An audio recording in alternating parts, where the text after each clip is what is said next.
Practice ही नहीं कर रहे हैं, बस थ्योरी देखे जा रहे हैं, जो थ्योरी चल रही है वो देखे जा रहे हैं, आप अपनी तरफ से कुछ नहीं कर रहे हो। तो आपको यहां पर बाकी साइंस की सभी ब्रांच को मिला लें, उतने सवाल यहां आपको प्रैक्टिस करने पड़ेंगे। और अगर मैं आपको यह बोलूं, आपको जानकर बहुत खुशी होगी कि आपके पास ऑर्गेनिक केमिस्ट्री उतने लेवल की नहीं है। नीट में अगर देखा जाए तो जिस लेवल पे ऑर्गेनिक डरावनी है ना, वो डरावनी वाली ऑर्गेनिक नहीं है, आसान वाली ऑर्गेनिक ही आपके सिलेबस में। लेकिन हाँ, कुछ बेसिक्स होते हैं ऑर्गेनिक के जो तुम्हें पता होना चाहिए। भाई अगर तुम, जैसे अगर मैं हिंदी बोल रहा हूं तो हमने एबीसी काका काका सीखा, आप इंग्लिश बोल रहे हो एबीसीडी सीखते हो, आप मैथ्स के सवाल सॉल्व करते हो तो टेबल सीखते हो, नंबरिंग सीखते हो, तो वो टूल होता है। तो ऑर्गेनिक केमिस्ट्री के कुछ टूल होते हैं, बेसिक चीजें, जैसे जीओसी वगैरह हो गया, यूपीएससी नोमेनक्लेचर हो गया, ये आइसोमेरिज्म हो गया, ये सब बेसिक टूल होते हैं जो रिएक्शन में हेल्प करते हैं आपकी, है ना, फॉर बेटर अंडरस्टैंडिंग। तो पहली बात, लैक ऑफ प्रैक्टिस आपके सामने जीवन में होती है, आप प्रैक्टिस की बहुत कमी होती है। दूसरा, लैक ऑफ रिवीजन। अगर आप रिवीजन नहीं करोगे तो ऑर्गेनिक केमिस्ट्री की इतनी अच्छी बात है, ये मैं तो बहुत अच्छी बात मानता हूं, अगर आप रिवाइज नहीं कर रहे हो ना, आप भूल जाओगे। आप रिवाइज नहीं कर रहे तो भूल ही जाओगे। आप कोई चीज आज पढ़ लो और 1 महीने तक मत पढ़ो, भूल जाओगे आप।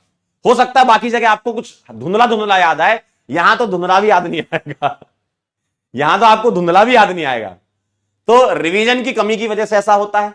तो आपको लगातार रिवाइज करते रहना है, डेली जो लेक्चर हो रहा है उसको अटेंड करने के बाद डेली रिवीजन करना है, ठीक है। और जो आपको होमवर्क दिया जाए वो भी करना है, ठीक है। जैसे आपने बोला लैक ऑफ प्रैक्टिस, तो सर प्रैक्टिस कैसे करें? आपको डीपीपी मिलेगी, ठीक है। सबसे पहली बात तो क्लास नोट्स के क्वेश्चन,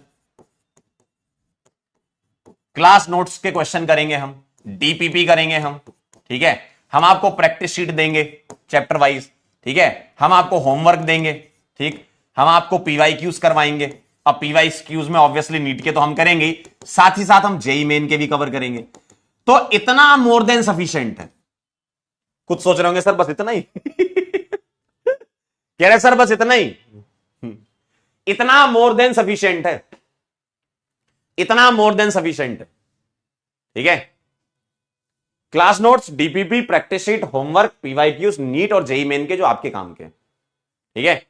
तो ये इतनी चीजें आप गांठ बांध लीजिए, इसको लिख लीजिए कि मुझे ये करना है, इसके बिना कोई चैप्टर खत्म नहीं मानेंगे। ध्यान से सुन लो क्या बोल रहा हूं मैं। अगर आपने ये सारे कर लिए, कोई किताब एक्स्ट्रा करने की जरूरत नहीं है। अगर आपने ये सारे कर लिए, अपने दिल से पूछना, दिल पर हाथ रख के पूछना, क्या मैंने ये सब कर लिया है? और अगर सब कर लिया है तो अब आगे बढ़ जाओ, ठीक है। बाकी रिवीजन करते रहना। अब इसके अलावा ये मत मानो, क्योंकि देखो आपको ऐसा लगता है ना, सर हम कब माने कि हमारा चैप्टर रेडी हो गया है? आपको तो पता नहीं चलता ना, हम कब माने हमारा चैप्टर रेडी हो गया है? बेटा कब मानोगे आपका चैप्टर रेडी हो गया? जब आप सारे लेक्चर कर लो, डीपीपी सारी cover, practice sheet cover, homework cover, PYQs NEET के और जेई मेन के कवर, मान लेना आपका चैप्टर खत्म हो गया है। ऑर्गेनिक की बात कर रहा हूं, खत्म हो गया है, और आगे अगले वाले चैप्टर पर चले जाओ, ठीक है। इतना आपको करना है। सर एनसीईआरटी के बारे में क्या ख्याल है? एनसीईआरटी के बारे में ख्याल हम आपको बाद में देंगे, ठीक है। एनसीईआरटी के बारे में ख्याल हम बाद में देंगे। देखो एक साथ पूरा खाना नहीं खाना है, कुछ चीजें बचा के भी रखनी है, कुछ चीजें बचा के भी रखनी है, ठीक है। तो उसके बारे में भी बताएंगे, उसके बारे में भी आगे बताएंगे। पहले स्टार्ट तो करें हम, ठीक है। इतना कर लो पहले, इसके बाद एडिशनल चीज क्या हो सकती है आपके लिए, वो मैं आपके लिए बता दूंगा, ठीक है। वो आप जुड़े रहना। सर लैक ऑफ रिवीजन, देखो रिवीजन ये आपको डेली करना है, डेली लेक्चर का रिवीजन करना है, ठीक है। डेली रिवीजन हो सकता है आपका, वीकली रिवीजन करें आप, ठीक है, और मंथली रिवीजन करें। डेली करें, वीकली करें, मंथली करें, इस सीक्वेंस में रिवीजन करेंगे तो इससे पता क्या फायदा होता है। डेली करते हो तो आप जो डेली पढ़ रहे हो उसका रिवीजन हो रहा है, वीक में जो पूरे वीक का पढ़ा हुआ है, फिर अगले वीक में पीछे के जितने वीक का पढ़ा हुआ है, फिर मंथ हो गया तो पूरे मंथ का। तो आप ऐसे बहुत बार रिवाइज कर पाओगे अपने, है ना। और ऐसा आप देखोगे धीमे धीमे रिवीजन का टाइम भी कम होता जाएगा। हो सकता है पहले रिवाइज करने में आपको 50 मिनट लगे, लेकिन अगर आपकी ये आदत पड़ गई ना रिवीजन करने की, तो आने वाले समय में आप 10 से 15 मिनट में भी पूरा रिवाइज कर सकते हो एक लेक्चर को, कि हाँ इसमें ये था, ये था, ये था, ठीक है।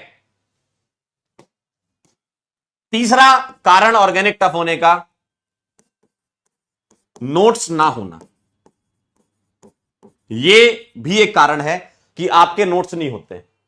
आप क्या है, हवा में पढ़ लेते हो, आपको लगता है हमको आता तो बहुत है, लेकिन जब कुछ पर्टिकुलर चीज फंस जाती है, कोई सवाल फंस जाता है या कहीं आप अटक जाते हो तो आपको पता ही नहीं रहता कहां देखना है, तो आप तुरंत गूगल यूट्यूब करने लगते हो। ये सही तरीका नहीं है, ये तो गलत है, ये सही तरीका नहीं है, ये तो गलत है। तो नोट्स आपके खुद के होने चाहिए, है ना, खुद के नोट्स। जितने बच्चे सिलेक्ट होते हैं अगर आप उनसे पूछोगे, वो ये कहते हैं हमारे खुद के नोट्स थे, शॉर्ट नोट्स थे जिससे उन्होंने रिवाइज किया था। जहां भी आपको लगता है, देखो अब थोड़ा सा तो तुम्हें अपने हिसाब से चलना पड़ेगा। देखो हर एक बच्चे का लर्निंग पेस अलग अलग होता है, ठीक है, और हमारे पास बहुत वेराइटीज के बच्चे होते हैं एक बैच के अंदर। तो कोई अगर शॉर्ट नोट्स ऐसे बनाना चाहता है कि मेन पॉइंट लिख ले, कोई शॉर्ट नोट्स में ऐसे बनाना चाहता है कि फॉर्मूले लिख ले, है ना, या कुछ एग्जांपल्स के साथ ऐड कर ले, वो आप अपनी चॉइस के हिसाब से करो कि आपको कैसा अच्छा लगता है। देखो रिवीजन आपको करना है, और खुद की राइटिंग तो समझ लेते हो ना, खुद की राइटिंग सबको समझ में आ जाती है, तो अपनी राइटिंग में ही लिखें, अपनी लैंग्वेज में लिखें, जो भी आपकी लैंग्वेज है, ठीक है, आप उसमें लिखें।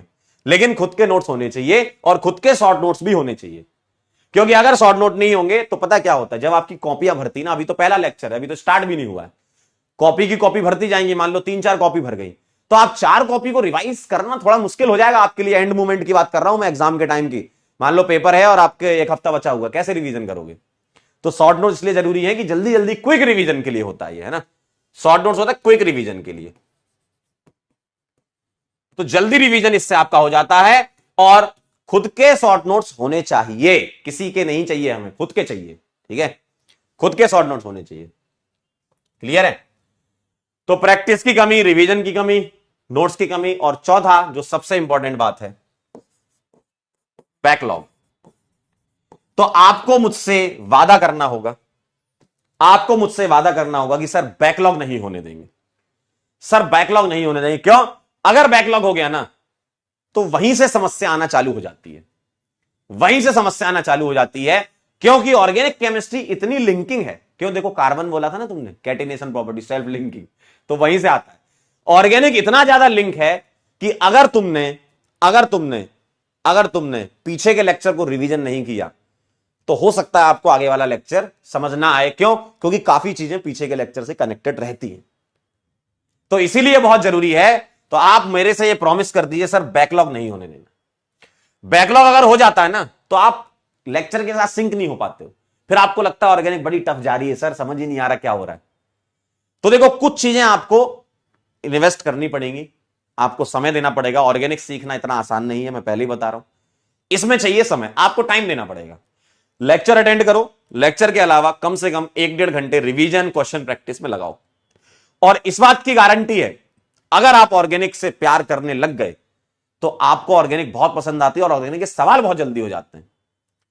ऑर्गेनिक और इनऑर्गेनिक की भी यही खासियत है, ऑर्गेनिक इनऑर्गेनिक दोनों की यही खासियत है कि अगर आपने घर पे जितना प्रैक्टिस कर ली, जितना रिवीजन कर लिया, जितनी मेहनत कर ली, जब कभी भी पेपर होगा, टेस्ट होगा, तुम बहुत जल्दी सवाल बना लोगे।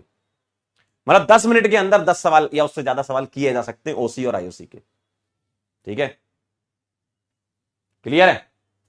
तो ये बैकलॉग आपको नहीं होने देना है। तो ये कुछ मुख्य कारण थे ऑर्गेनिक कठिन होने के। मेरा सिलेक्शन होगा, और आपकी कॉपी में सबसे ऊपर लिख लो, ये आप लिख लीजिए, पहले पेज पर ही लिख लीजिए, कवर पेज पर ही लिख लीजिए, अपने दिल पर लिख लीजिए, अपने दिमाग पर लिख लीजिए।